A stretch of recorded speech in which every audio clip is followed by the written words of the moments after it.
All right, guys, I cannot stress the importance of this enough. The importance to care for this and to make sure that it doesn't break and that you don't lose it is extremely important. This is your magic wand for controlling the magic of your eFoil. Without this, you basically have nothing. The once cheapest part of the eFoil, albeit it was still pretty expensive, is essentially the most valuable part of your eFoil and extremely important to care for this. So this is the original remote. As you can see, it has color. It's not all black. And I'm using this one that was bricked from software update issues long ago because it has better contrast to point out the bottom, because the bottom, there has always been a severe problem with the design. Not only was the lanyard very thin and easy to break even after they updated it, but the bottom of this thing, let me turn this around here. So there's my new remote. But the bottom, I'll zoom in, you can see that it's pretty sharp around the edges of the hole. So your string is going to wear down as it, rubs around and against these sharp edges, especially between the clasp of the upper piece and the lower piece. You have kind of this, V. It gets in there and it snags. You can see it really bad on that side. So it can snag there and cut the string. You absolutely must put a more reliable and stronger thin rope or something around this post in here and put an additional wrist lanyard on your remote, as I've done here with this one. I'll zoom back out. So you're going to use a bread tie or some kind of wire that you can bend into a loop, put it down, through, and up around the post, and then you can put a string or thin rope to then pull it back through the hole, threading it through, and you can either just pull the intended new lanyard or rope that you want to use with that bendable wire loop, or you can pull a string through that you can then use that string to pull a thicker rope through.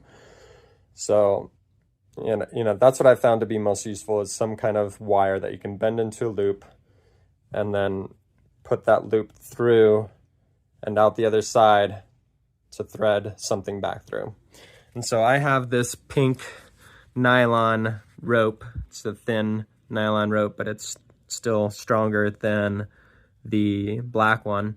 So I have the black one, which is the updated thicker one, along with this pink one as an additional lanyard. And I have a paracord wrist lanyard, which you'll find tons of these on Amazon and other stores that are multi-purpose use wrist lanyards. Whistle for safety. And then one thing I want to point out, and maybe I did it with a past float, but I haven't done it with this one, and I need to probably do it, is, this can clip off fairly easily, so you might just want to just glue it in there. That will be up to you whether you want to do that or not. And then on the topic, I have a video that talks about putting this new wrist lanyard on, and in the video I'd talk about not dropping this.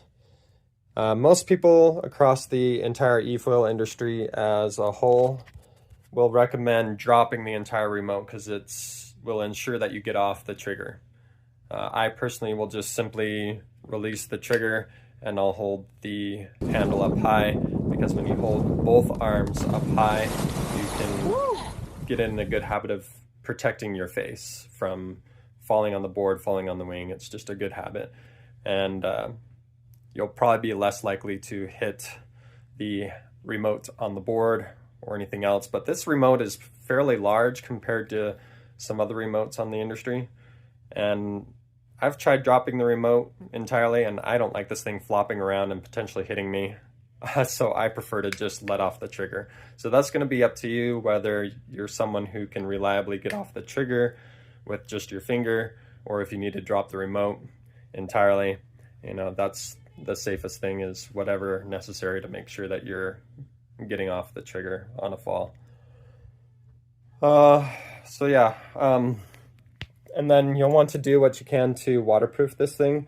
I'm going to add a silicone bead around the screen, but I did plasti dip this, mostly because I wanted to get my green remote back, but it also offers a little bit of waterproofing.